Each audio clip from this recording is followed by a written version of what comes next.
आणि हातामधला बाबासाहेबांचा फोटो टेबलवरती असाच उभा केला की अध्यक्षाला दिवसभर कामकाज करताना माझ्या समोर बसलेल्या महाराष्ट्राची दोन्ही उपमुख्यमंत्री, मुख्यमंत्री, अख्खं मंत्रिमंडळ हे पाहत होतं.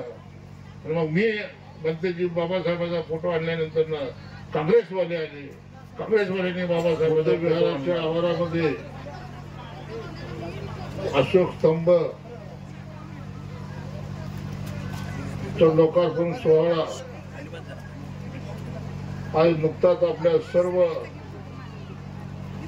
बांधवांच्या उपस्थितीत,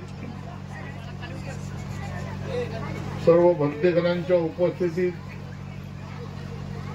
माझे सर्व सहकारी मित्र दीपकजी गायकवाड, चरणराजजी चौरे, रमेशजी बारसकर, आमचे उपसभापती बाळासाहेब गायकवाड, तालुका प्रमुख अशोक भोसले, उपस्थित माझे सर्व सहकारी मित्र आणि इथे जमलेल्या माझ्या बंधू आणि भगिनींनो, बाबासाहेबांनी आपल्याला जाता जाता नागपूरच्या नागभूमीवरती जगाला शांतीचा संदेश देणारा धम्म आपल्या हातामध्ये ठेवून त्याच वर्षी बाबासाहेबांचं महानिर्वाण दिन झालं. त्यानंतर त्या येणाऱ्या कालखंडामध्ये ज्याला बुद्ध धर्म समजला तो आपल्या धर्मासाठी कोणताही त्याग करायला तयार होतो. आज बाबासाहेबांनी 1000 वेळेला विचार केला. आज 1000 वर्षापासून खितपत पडलेल्या माझ्या समाजाला याच्या पुढील काळात एक दिशा मिळावी म्हणून या भारताची घटना लिहून आज भारताची लोकशाही बाबासाहेबांच्या घटनेवरती उभारलेली आहे. इतकं महान काम बाबासाहेबांनी केलं. आज मी ज्या मोहोळ मतदारसंघातून निवडणूक लढवली तो मतदारसंघ हा मोहोळसाठी, मोहोळ अनुसूचित जातीसाठी राखीव असल्या कारणानं मला उमेदवारी म्हणून तिथून निवडणूक लढता आली. या घटनेमध्ये आपल्यासाठी तरतूद केली नसती तर हा राजू खरे महाराष्ट्राच्या विधानसभेमध्ये जाऊ शकला नसता. बांधवांनो, मी आपल्याला कळकळीची विनंती करतो,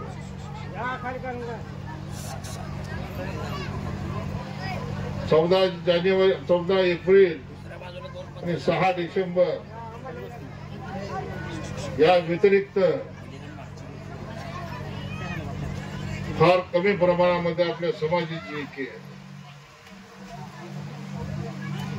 आणि मग समाज एकसंघ जर ठेवायचा असेल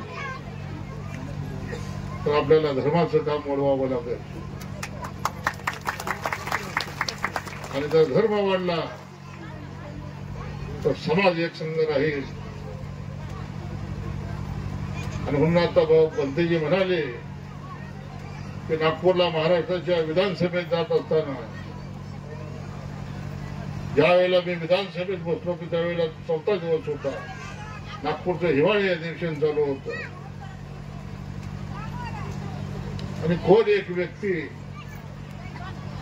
बाबासाहेबांबद्दल अनुद्गार काढली, परंतु त्यांना हे माहित नव्हतं की त्या व्यक्तीला बाबासाहेबांच्या या घटनेमुळं गुजरातमध्ये अटक व्हावी लागली होती. बाबासाहेबांच्या याच घटनेमुळं त्यांना जेलची हवा खावी लागली होती. बाबासाहेबांच्या याच घटनेमुळं त्यांना गुजरातच्या बाहेर तडीपार व्हावं लागलं होतं आणि बाबासाहेबांच्या ह्याच घटनेमुळं त्या सदग्रस्ताला जामीन मिळाला आणि बाबासाहेबांच्या ह्याच घटनेमुळं ते या देशाचे गृहमंत्री झाले. परंतु माणूस भूतकाळ विसरतो. राजसत्ता आपल्या हातात आली म्हणजे जणू काय आपण महाराष्ट्राचे हुकुमशाह झालो अशा विवेचनामध्ये जे उद्गार काढले त्या उद्गाराचा जाहीर निषेध म्हणून विधानसभेमध्ये जात असताना बाबासाहेबांचा फोटो हातामध्ये घेतला, डोक्याला नेट टोपी घातली आणि मी महाराष्ट्राच्या विधानसभेमध्ये चालत गेलो. विधानसभेतून तिथे गेल्यानंतर ना मी माझ्या आसनावरती बसलो त्यावेळेला अध्यक्ष महाराजांनी सांगितलं की बाबासाहेबांचे फोटो आलेले ते सर्व फोटो सभागृहाच्या बाहेर ठेवा, आपण सभागृहाचं पावित्र्य सांभाळलं पाहिजे.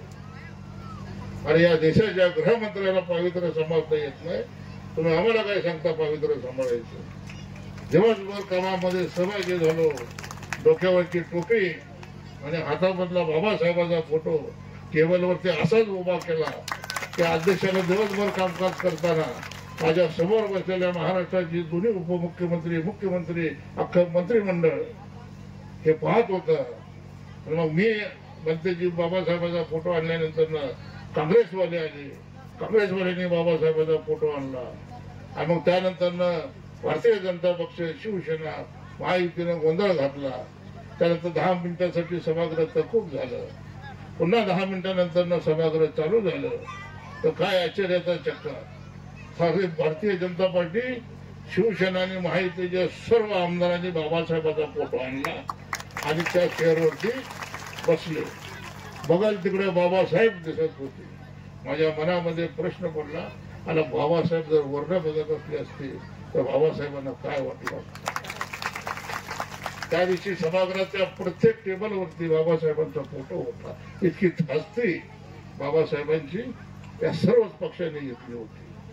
परंतु त्याचं मोल तुम्हाला आणि आम्हाला समजलं पाहिजे. बांधवांनो, मी ज्यावेळेला 2 महिन्यापूर्वी इथं आलो होतो हा आपला सोनटक्के परिवार किती यांचं मन मोठं आहे बघा. आज गुंठ्यात 2 गुंठ्यासाठी आम्ही भांडणं करतो. 4-4, 10-10 गुंठ्यामध्ये आज या तालुक्यामध्ये, या जिल्ह्यामध्ये मर्डर होत आहेत, हाफ मर्डर होत आहे. भाव भावात राहिलं नाही, घर घरात राहिलं नाही. अशाही परिस्थितीमध्ये या परिवारानं 2 एकरची जागा या धम्मासाठी दिली. मी सर्वप्रथम सर्व भंतेजींच्या वतीनं उपस्थित